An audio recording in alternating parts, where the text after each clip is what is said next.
इस वीडियो में हम लोग जानने वाले हैं कि क्रिया किसे कहते हैं, क्रिया के कितने भेद होता है और क्रिया के भेद का परिभाषा क्या है। कहने का मतलब कि क्रिया के बारे में जितना कुछ भी आप लोगों को पढ़ना है ना, वह सब कुछ इस वीडियो में हम लोग जानने वाले हैं। तो यदि आप क्रिया के बारे में सब कुछ बहुत ही अच्छे से सीखना चाहते हैं तो इस वीडियो को शुरू से लेकर अंत तक और ध्यान से जरूर देखिएगा। यह वीडियो जैसे ही खत्म होगा ना, आप क्रिया के बारे में सब कुछ अच्छे से सीख जाएंगे। तो चलिए इस वीडियो को हम शुरू करते हैं।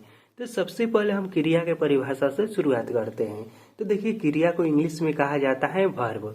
अब क्रिया का परिभाषा क्या है? देखिए, क्रिया से कहने का मतलब कि कोई भी काम हो गया, ठीक। तो देखिए, जिस शब्द से किसी काम का करना या होना प्रकट हो उसे क्रिया कहते हैं। क्रिया क्या है?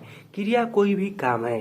तो जिस भी शब्द से हमें यह मालूम चले कि कोई काम हो रहा है या फिर होने वाला है, उसे ही हम क्रिया कहेंगे। जैसे कि मैं आप लोगों को पढ़ा रहा हूँ, तो पढ़ाना एक क्रिया है। यदि मैं यहाँ पर पेन से कुछ लिखता हूँ तो लिखने पर भी काम होता है ना, तो वह भी एक क्रिया है, ठीक।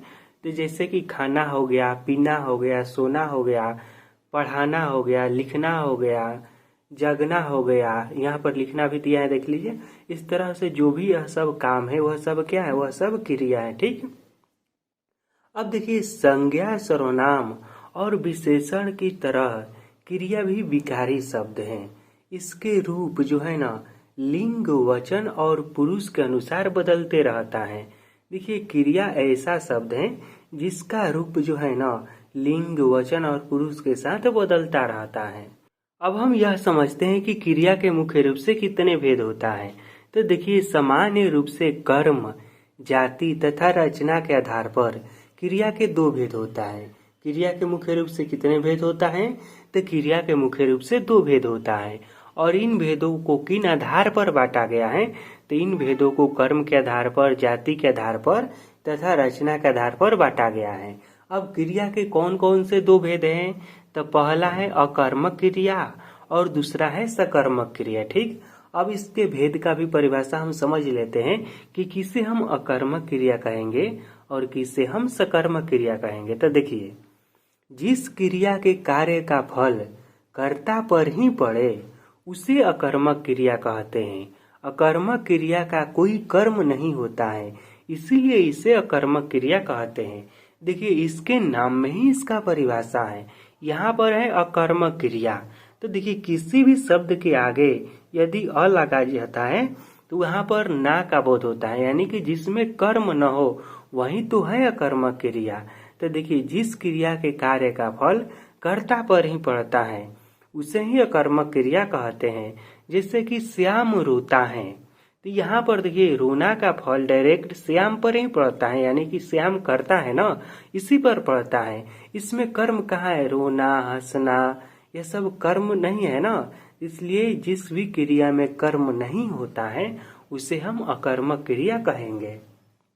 अब देखिए, क्रिया का दूसरा भेद है और यह है क्या? यह है सकर्मक क्रिया। अब सकर्मक क्रिया क्या है? तो देखिए, जिस क्रिया के कार्य का फल कर्ता पर न पड़कर दूसरी जगह पड़ता है, यानी कि जिस क्रिया में साफ साफ या फिर नहीं भी लिखा रहता है फिर भी कर्म रहता है, उसे ही हम सकर्मक क्रिया कहते हैं। देखिए, यहाँ पर लिखा भी गया है कि सकर्मक क्रिया के साथ कर्म रहता है या उसके साथ रहने की संभावना रहती है, ठीक। इसीलिए इसे सकर्मक क्रिया कहा जाता है। जैसे कि राम खाना खाता है, तो यहाँ पर देखिए, कर्म क्या है? कर्म है खाता, और इसका फल जो है, यह खाता क्या खाता है? तो खाना को खाता है, ठीक। तो इसका फल जो है डायरेक्ट राम पर नहीं पड़ रहा है बल्कि खाना पर पड़ रहा है, ठीक। तो इस तरह के जो भी क्रिया होता है जिसका फल वह कर्ता पर न पड़कर उसके कर्म पर पड़ता है, उसे ही हम क्या कहते हैं? सकर्मक क्रिया कहते हैं। तो यहाँ पर देखिए, यह खा रहा है तो यह क्रिया हो गया, और क्या खा रहा है? तो खाना खा रहा है, ठीक। खाना के रूप में कोई भोजन ही होगा ना। अब देखिए, यहाँ पर हमें साफ साफ मालूम चल रहा है, यहाँ पर किताब भी लिखा है कि इस वाक्य में खाने वाला राम है, लेकिन उसकी क्रिया खाना का फल खाना पर पड़ रहा है, यानी कि भोजन पर पड़ रहा है। अब देखिए, किसी किसी क्रिया में साफ साफ यहाँ पर कर्म नहीं भी रहता है फिर भी वह सकर्मक क्रिया होता है। जैसे कि वह जाता है, जाना जो है यह क्रिया है। लेकिन देखिए कोई भी व्यक्ति जाता है तो इसी तरह से नहीं न जाएगा, कहीं पर तो वह जाना चाह रहा होगा ना।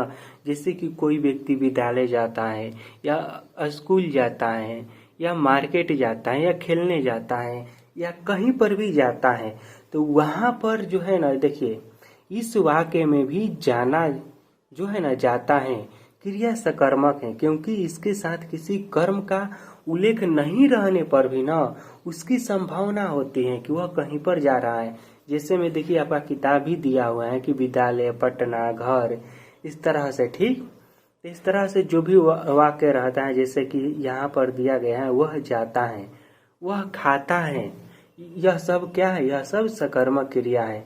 जैसे कि मान लीजिए रहेगा वह खाता है तो कुछ तो खाएगा ना, वह रोटी खाएगा, आम खाएगा, चॉकलेट खाएगा या फिर वह कुछ भी खाएगा ना, तो वहां पर वह जिस भी चीज को खाएगा उसका फल उसी पर पड़ जाएगा, ठीक। तो इस तरह से वह कौन सा क्रिया होगा, वह होगा सकर्मक क्रिया, ठीक। तो मैं यह आशा करता हूँ कि आप सभी लोग बहुत ही अच्छे से अकर्मक क्रिया, सकर्मक क्रिया और क्रिया इन तीनों चीजों को सीख गए होंगे।